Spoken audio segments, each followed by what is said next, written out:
लोकसभा में कल 12 घंटे की चर्चा के बाद वक्फ संशोधन बिल पास हो गया है। इस बिल पर कल रात 2 बजे तक वोटिंग हुई, जिसमें कुल 520 सांसदों ने हिस्सा लिया। वोटिंग के दौरान कुल 288 सांसदों ने इसके पक्ष में और 232 ने वक्फ बिल के विपक्ष में वोट डाला, जिसके बाद रात 2 बजे यह बिल लोकसभा से पास हो गया है। अल्पसंख्यक मामलों के मंत्री किरेन रिजिजू ने इस बिल को उम्मीद नाम दिया है, यानी unified Waqf management, empowerment, efficiency and development. आज यह बिल राज्यसभा में भी पेश किया जाएगा। बिल पर चर्चा के दौरान भारी हंगामा देखने को मिला। AIMIM सांसद असदुद्दीन ओवैसी ने बीच सदन में इस बिल के कॉपी को फाड़ दिया। उन्होंने कहा, इस बिल का मकसद मुसलमानों को जलील करना है। मैं गांधी की तरह वक्फ बिल को फाड़ता हूं। ये बिल का मकसद सिर्फ मुसलमानों को जलील और रुस्वा करना है, मुसलमानों को दूसरे दर्जे का शहरी बनाने का इनका मकसद है। सर, अगर आप हिस्ट्री को पढ़ेंगे तो महात्मा गांधी उस वक्त के व्हाइट अफ्रीका में सफेद फार्म अफ्रीका के कानून को महात्मा गांधी ने कहा था कि ये मेरा कॉन्शियंस इसको मानता नहीं है, मैं इस कानून को कबूल नहीं करता हूं।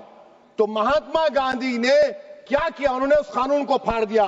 तो मैं गांधी की तरह इस कानून को फाड़ता हूं। ये अनकॉन्स्टिट्यूशनल है सर। इस देश में झगड़े पैदा करने का काम बीजेपी करना चाहती है मस्जिद और मंदिर के नाम पर, इसीलिए मैं इसका कंडेम करता हूं और मैं आपसे गुजारिश करता हूं कि मैंने अपने 10 अमेंडमेंट दी हैं, आप इसको कबूल करिए सर, मुझे बोलने का मौका दीजिए और उस पर डिवीजन का मैं डिमांड भी करूंगा। Thank you sir. वहीं दूसरी तरफ बिल पर चर्चा के दौरान गृह मंत्री अमित शाह ने कहा, वक्फ में गैर इस्लामिक कुछ नहीं है, ऐसा कोई प्रावधान भी नहीं है। वोट बैंक के लिए माइनॉरिटीज को डराया जा रहा है। वक्फ जो कि मुस्लिम भाइयों की धार्मिक क्रियाकलाप और उनके बनाए हुए दान से ट्रस्ट है, उसमें सरकार कोई दखल करना नहीं चाहती है। मुतवल्ली भी उनका होगा, वाकिफ भी उनका होगा, वक्फ भी उनका होगा। परंतु वक्फ की संपत्ति, इसका रख रखाव ठीक से हो रहा है नहीं। वक्फ का संचालन कानून के हिसाब से हो रहा है, निजी उपयोग के हिसाब से। सैकड़ों साल पहले किसी बादशाह ने दान किया, हमारी भाषा में कहो तो धर्मादा किया। अब इसकी संपत्ति को आप 12,000 रुपये में 5 सितारा होटल बनाने के लिए दे देते हो, ये उचित है क्या भाई? वो पैसा गरीब मुसलमान के कल्याण के लिए करिए, तलाकशुदा महिलाओं के कल्याण के लिए करिए, जो अनाथ बच्चे हैं उसके कल्याण के लिए करिए। मानिए, और ये करने की जगह बेरोजगार मुसलमान युवाओं के लिए स्किलिंग का काम करिए।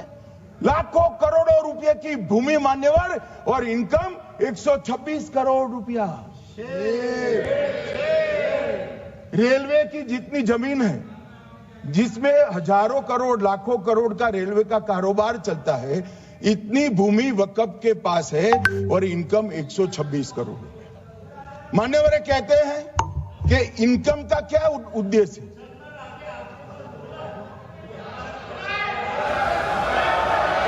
बिल पास होने के बाद आजाद समाज पार्टी के मुखिया चंद्रशेखर आजाद ने कहा कि हम बिल के खिलाफ अपनी लड़ाई जारी रखेंगे और सड़कों पर उतरेंगे, जैसा कि हमने किसानों के विरोध के दौरान किया था।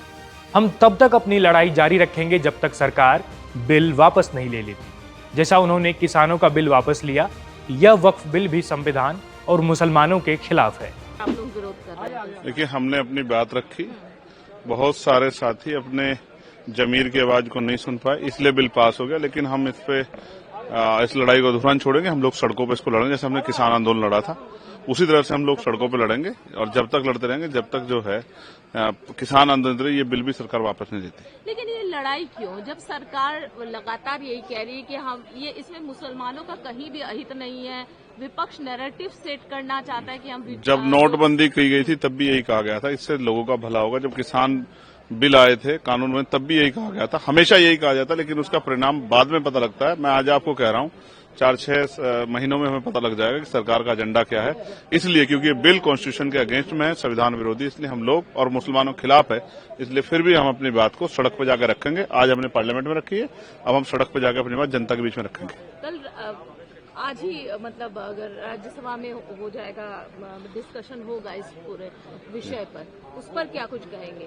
देखिए, राज्यसभा के लिए मैं कुछ नहीं कह सकता, मैं लोकसभा में हूं, मगर मैं फिर आपसे कह रहा हूं, ये अब जनता को के बीच में जाकर उनको जागरूक करें किस तरह सरकार उनके हितों पर डाका डालने काम कर रही है। फिलहाल भारी हंगामे के बीच यह बिल लोकसभा से पास हो गया है और आज इस बिल को राज्यसभा में भी पेश किया जाएगा। राज्यसभा में इस बिल पर चर्चा के लिए 8 घंटे का समय तय किया गया है। दोपहर 1 बजे से राज्यसभा में बिल पर चर्चा होनी है। राज्यसभा में इस बिल पर बोलने के लिए कांग्रेस को सिर्फ 45 मिनट का समय दिया गया है। इसको लेकर चर्चा से पहले ही हंगामा शुरू हो गया है। इससे इतना तो साफ है कि आज राज्यसभा में भी इस बिल पर हंगामा देखने को मिल सकता है।